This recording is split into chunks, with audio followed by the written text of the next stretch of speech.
Welcome back, everybody, to another episode of the New Hotness, your weekly digest of all things alternative cycling. So let's go see what's happening in the weird alt cycling world. This is an interesting find on Instagram and one that definitely warms the cockles of my friction shifting heart, if you will.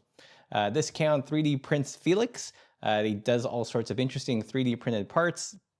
A lot of them are decorative, but this one's actually kind of functional for the bike.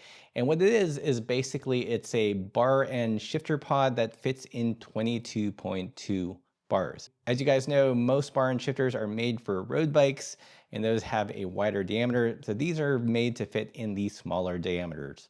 In this photo, you can see the difference in how much narrower they have to be to fit in the narrower bars. It looks as if you have to supply the actual shift lever, and the print that they're working on is actually for the pod and the parts. You do have to get some additional hardware. I sort of wish there was a bit of a wider shot showing which bar this person is using it with, if it's like some kind of alt sweatback bar or something. If we back up from his account, we can see all sorts of other bikey things. Little smiley face stem caps for your cranks. Super cute. If you're interested in some fun decorative 3D parts or have been waiting for a smaller diameter friction shifting pod, then give 3D Prints Felix a follow. So Jordan Hufnagel is a frame builder and inspired by the French constructeurs who made a lot of their own components. When he would build a frame, he'd include some very fancy, very artisanal skewers. It seemed as if at the last Made Show, lots of people were requesting that he bring his skewers back, and he's doing it. You can see from the photos here, they've got a very steampunky yet refined look. I think he machines all the washers, welds and machines all the parts. Here's another close-up on the other side. I believe the washers are brass as well. And this is a photo of some of his complete bikes, which again would come with the skewers. So now you can order the skewers themselves without having to get a bike to go along with them. He's taking pre-orders. Yes, it is spendy, but for the cyclist that has everything else pimped out on their bike except for quick release skewers, this may be the end game coup de grace. So next up, talking about small batch parts, Matt Appleman from Appleman Bicycles has come out with a 2x Spyder for GRX cranks. So if you're not familiar with Matt Appleman, what's really put him on his map is he's been pushing the dialogue of shorter crank lengths. He's got his own crank system. You can do one by direct mount, also a variety of Spyders. The new Spyder in particular is for 2X GRX chain rings. You can see them over here. It's a 4-bolt asymmetrical. So that's pretty cool if you are running a bike with GRX rings. I've been gently encouraging him to come out with a 110 74 BCD Spyder to go with his amazing looking cranks. If you think that's a good idea and you'd be interested, definitely send him a message. Maybe they'll get him to bring that to market. A little bit more about component news. Mapdeck Cycling, the YouTube channel, got a sneak peek at the Shimano Qs, and probably the most interesting thing from the video isn't the lever shape of the shifters, but it seems as if the Q's drop bar shifter will be both 10 and 11 speed compatible. And here in this still, he's pointing to some lever or some stopper or something, which you can switch so you can move it from 10 to 11 speed. I think this is a pretty cool innovation and shows that Shimano is capable of making some interesting compatible components if they actually want to do it. So unfortunately, this will only work within the Q system. I think this is pretty cool and more impressive and more useful, in my opinion, than a $600 SRAM Red cassette. So check out Mapdeck Cycleworks if you want to get his explanation of it and zoom in and see what they've got going on. Next up, some interesting parts releases from our friends at VeloOrange. I showed a video of this at the Made Show, but the Riddle Rack is available. It works very similar to the Swood Twisted Rack, but instead of being mounted on the steer tube, you would mount this on your seat post. So it acts as a standoff if you've got a Caradice bag and want to keep it from running into your legs or flapping around all over the place. They've also come out with a new and interesting rear rack that they're calling the There and Back Rack. This is a super multifunctional rack. From the pictures, you can see that you can run it both on the front and the rear.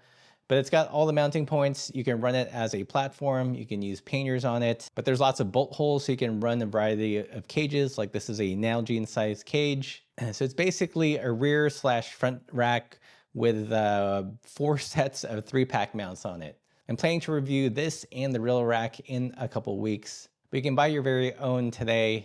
It's for sale now. Looks like it's fairly tall, so it's designed to clear bigger tires. I like that it's multifunctional, that if you're indecisive, you can put it on the front and the rear. I think this is great if you're a shorter rider and can't run a saddlebag because it'll hit your rear tire. This will allow you to mount things to the platform and give you carrying capacity to carry lots of water, like at least like 4 bottles of water in the back there. That is the Velo Orange Riddle Rack. Okay, let's talk alternative bike events. Spring's coming and there's a lot of interesting things going on. The first one is the Bespoke Show. They hold 2 a year. We went to the one in Dresden. We haven't gone to the UK one and weren't planning on going until they announced that they were doing inaugural Apocalypse build-off competition, which will feature specially assembled bikes from frame builders, bike shops, and enthusiasts. This is pretty cool. You guys know I've done lots of videos on Apocalypse ready bikes, and this might just tip us over to make the flight to Manchester and check it out. I will say if any of these Apocalypse bikes have any electronic shifting, like automatic fail. If you guys want us to fly over and cover the Manchester show, let us know in the comments below. But more importantly, join us on Patreon, pick up some stickers. Whenever we do these events, we've not done them with any sponsors. So for us, it's like usually an outlay of at least a couple grand. Once you factor in flights and then hotel stays and then food and travel time and lost opportunity costs. We love covering these shows, but it does put a pretty good dent in our annual budget. Okay, so moving on. From our perspective, there seems to be a rise in, I'd say, alternative cycling events that have a focus on being non-competitive. And this is a great example. We've been mentioning this, but Brother in the Wild. It's put on by the bike brand Brother. And I believe this is their 3rd or 4th year. And it's basically kind of an outdoor festival. Everyone camps in a communal space and there's music and there's food. There's lots of vibes. And from what I understand, you can basically self-select which route you want to do for the day. We've not been, but we're planning on going this year. They're gonna have Friday film night, there's fireside talks, a live DJ set on the barn, charity raffle returns with loads of cool prizes to be won, and 2025 is also Brother Cycle's 15th birthday. So that's pretty cool. I actually didn't know Brother has been around for that long. Judging by the photos, it definitely looks like our kind of event, a lot more chill, a lot more vibes. So yeah, let us know if you've been to Brother in the Wild or if you're planning to go this year. Another event I learned about last year when we first moved to Europe is BAM. It's the European Bicycle Adventure Meeting. Happens this year, June 6th to 8th, 2025. And it's like it looks as if it's like a festival for bike travelers. People ride out there from all over Europe, from all over the world to attend. There's meetings, educational workshops, an expo, rides, food, beverage, camping area. So it seems like a similar vibe to the Brother event, but with a more pointed focus on bike travel. Looking at their photos from the previous years, it looks super fun. If you're into bike packing and touring, oh, and this person even has a watercolor sketch. I'm down with that. Oh, creative map making workshop. That sounds super cool. I think we're going to plan on going to this if we can swing it. One more European-based event, and then we're going to cross the pond back over to the US.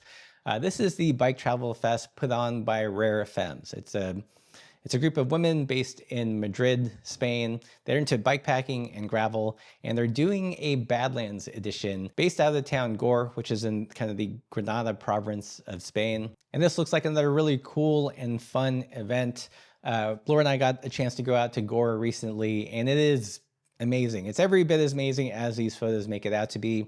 Lots of wide open riding, lots of super steep hills. And I feel like this region is kind of poised to be Spain's, adventure riding like epicenter. Not to mention that the women that put it on just seem super cool, creating a welcoming vibe. They've got coffee, they've got food. I think they had a film night as well. So if you happen to be in Spain and want to check out a women's adventure cycling, gravel / bike packing event in the yet to be discovered hotspot of Gore, Spain, then definitely check out the Bike Travel Fest put on by the Rare Femmes. And lastly, Jeff Frayne, who started All City Cycles and now runs Wild as well as the Hodag Rainbow, has got a mountain bike specific event based out of Cuyuna, Minnesota. We've not been to Cuyuna personally, but we know people that have been involved in promoting it as a cycling destination.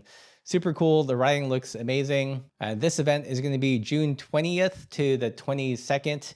And they describe it as a non-competitive, community-based festival located on the Kuna, Minnesota trail system.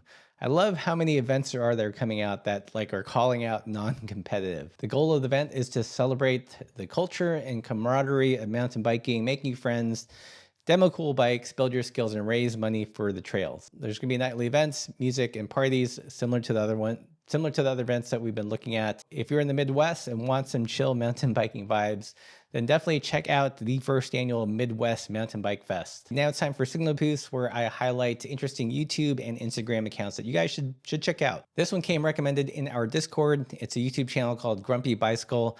Yes, it's all in Japanese, but you can get English subtitles. And it looks like this guy is covering the alt cycling scene in Japan. There's some really interesting things here. One of the videos that caught my eye was this bike check. The person that owns this bike is a photographer, totally kitted out in all the goodness. Custom painted old man mountain rack. I think probably the most interesting touch was running a Caradice on the rear. I didn't even know Caradice made this mount, but it looks like a Swift bag that uses that yoke. And in here, he's got a padded case for, I believe it's his camera gear. This is a pretty cool use of a rando bag. You know, it's become a thing to put saddlebags on the front. Maybe the next new thing is to put, rando bags on the rear. Who knows? Another interesting video on the channel is this one about this product called the Half Clip. Super simple, but does something interesting. It's basically kind of an aluminum shim that you would put under your stem cap. And I know what you're thinking, no, it's not a bottle opener. But what it does is that it adds mounting options for various bags. Or you could run it like this and use it as a simple, ultra minimalist way to carry, a jacket or a layer or something. I think it's pretty neat, super simple, but I can think of all different ways to use that. So if you're curious about what the quirky alti side of Japanese cycling is, then definitely check out Grumpy Bicycle. And speaking of Grumpy Bicycles, another account I've been enjoying recently is Biciclette de Polka. So Josh here is a fan of retro bikes and compares them to modern stuff to give a sense of perspective of how much things have changed or not changed for the better or for the worse. Here's one talking about the pain of internal routing and how you can solve it. Just get a bike with external routing, people. You don't have to worry about running things through the headset all the time and the money it costs to do that. This is another great one. Lots of people like to spin their cranks as a flex. And here he spins a Campy Super Record. It keeps on spinning while the other more modern cranks have stopped. Here's another post kind of poking fun on the new trend of super narrow handlebars. So Rody here talking about some very expensive integrated WXR narrow handlebar. And Josh claps back saying that this isn't really new. Back in 1952, Fausto Coppi won the Giro d'Italia on very narrow bars as well, 36 millimeters. Anyways, if you guys want a different take on all the new innovations and see how they've been done before or aren't the massive improvement that they're being sold to you for, then definitely check out Biciclette de Polka. And lastly, you guys know I would have reviewed the Panorama Cycles Boreal. If you guys want to see an alternative build using a roll-off hub, then definitely check out the folks at Slow Spokes. They go on bike adventures. It's really nicely filmed, very down-to-earth people. If you're looking for another channel that's focused on bike travel, but is more approachable, they seem friendly, they're not into the crazy enduro, death-defying stuff. What I liked about this video is she ran into a couple issues in the build and they problem solved. And I think it took her a course of many days, if not like a week or so, assembling the bike because she kept running into small problems. And if you guys have ever built a bike yourself, then you guys know that this is the norm and not the exception. So overall, a fun and relaxing video to watch. Definitely check out their channel for other trips. I thought this video was particularly interesting, talking about smoke season and how that is affecting bike travel in the West. Living in Montana and dealing with smoke season ourselves can totally relate. That's it for this week. If you guys enjoyed the roundup, then please consider supporting the channel by joining us on Patreon.